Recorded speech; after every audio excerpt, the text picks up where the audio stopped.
Okay, so, sorry. This is me from the future. There's been a horrible mistake with the Nightmare Before Christmas video, and I'm here to fix it. So, real quick, we have to add someone to it. Where is my thing? Ah, here we are. So just give us a second, and I'll fix that. So here we go. Now, you know, when I think of Halloween, I have to admit, it's not really that important a holiday for me.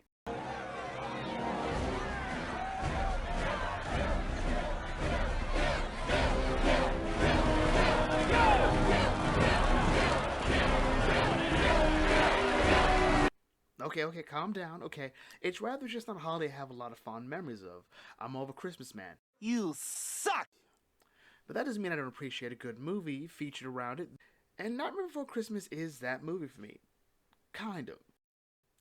So hear me out. The premise of this movie is great. A famous artist, he hits burnout and attempts to reinvent himself by appropriating another art form, not understanding it at all, and ultimately is using it to fill the empty void in his life.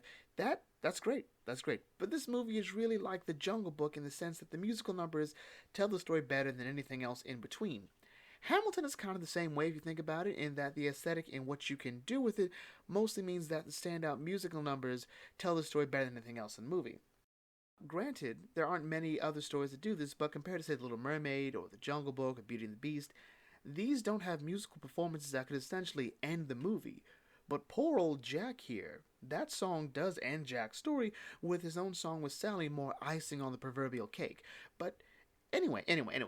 Going into the movie itself, it's hard not to see why people like this movie. The idea of a world where holidays exist in their own little world, where their purpose is to prepare for that holiday, is great. It's not even that new of an idea. That's basically what the North Pole has always been for Christmas. But this is such a happy, fun world in its own way. And Halloween Town in itself is great. Setting itself up in that, yeah, we scare people, but it's all in good fun, it's our job, we're not mean, this is our function, sort of the same way that Roger Rabbit's function, that Toon's function is to make people laugh and that they're bound to certain rules.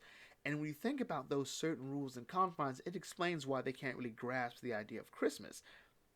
And every character oozes personality.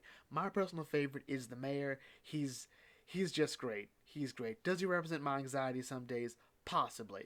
But everything in this movie has this nice, friendly vibe to it, but always has this haunting feel to it. Just about every song feels a bit nefarious in some ways. Even Making Christmas has this kind of monotone feel to it that almost comes off as almost soulless, which I think was the point.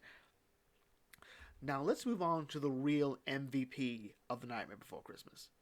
As much as I love Oogie Boogie, which I think is just because I love Cap Calloway, it's not. It's Jack Skellington. And he's become like a pop icon if you think about it, with how the Nightmare Before Christmas sort of ingrained itself in the popular culture. Like, this movie is beyond a cult classic. Like, The Black Cauldron's a cult classic. Like, it's not that great. It could be ahead of its time, but it's not, because it just isn't there. Nightmare Before Christmas is decent. It just has a lot of other competitors at the time, and this feels very niche. But anyway, Jack is possibly the best designed character in the movie, especially his eyes, and the fact that his face is so expressive, along with his movements, make him one of Disney's greats. Jack, I think, is one of Disney's more interesting characters because he doesn't play off of other characters the way other main characters do. The story, in my opinion, is really about Jack trying to find a way to fill the void he finds in himself. On the surface, Jack has no reason to be sad or unhappy. He's essentially the town hero, the Pumpkin King. The mayor comes to him for planning Halloween, and everyone minus Oogie, who has his own story that we won't get into, loves him, but he's not happy. And that's a very real thing. A lot of people who have no reason that we can see to be unhappy is unhappy. And that can lead to a multitude of other things to discover about themselves, but whatever. This character here, he's kind of hit burnout. He's been doing the same thing year after year, and like Aladdin, Belle, Ariel, they don't have anyone to really talk to who just sort of gets them. Jack himself is surrounded by people who love him, but no one who gets him or even seems to like him for anything other than Halloween. They like what Jack does for Halloween, but do they like him for him? And truth be told, we don't even know Jack outside of this. What we do know is that he's lonely. Or at the very least, there's something missing in his life. And when he ends up at Christmastown, he finds a new obsession to study and devote his time to. Essentially, he buries himself in more work and a new distraction, but he's not really getting the concept of Christmas. He's reading A Christmas Carol and Rudolph the Red-Nosed Reindeer. Those two works are kind of polar opposites of understanding Christmas, and they don't really sell the idea, and all Jack is really focusing on is the aesthetics. He sees all these lights, all these cookies, the sights, the sounds, the smells. He's like, this is Christmas, right?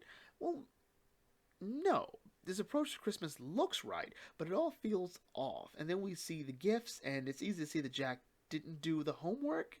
His view of the presents is that the box itself matters, and whatever's inside can be anything with no thought to it. And this Kingdom Hearts scene, I think, sums it up nicely.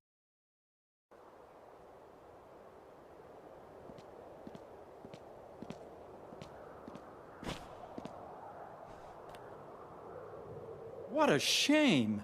It looks like it was such a nice present. Ultimately, when it all comes falling down, as Jack is shot down for essentially, are these home invasions? They pretty much are home invasions. But anyway, at his low point, when he clearly should have died, but he didn't, and it's alright, he gets out of his burnout. Oddly enough, this is one way to get over something like writer's block, taking up a new project, writing something different. It seems to work, but we know that that's not the only issue with Jack. His burnout didn't cause his depression caused his burnout, if we can agree that Jack is depressed to an extent.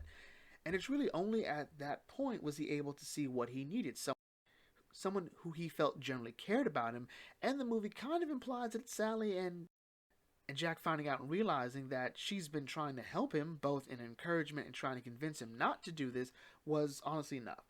Jack, for the first time in a long time, is happy. He has a new appreciation for his work. He's got some new ideas and someone special in his life to be open with. And Sally is also unique in this movie because, like Jack, she's the only person who seems to get what it means to be sad. I mean, we see the scene when they think Jack is dead, and everyone's like very over the top and sad, and that's great, but Sally's sadness seems more like Jack's in that it's personal and it's a bit more intimate, and because of that, it feels more universal.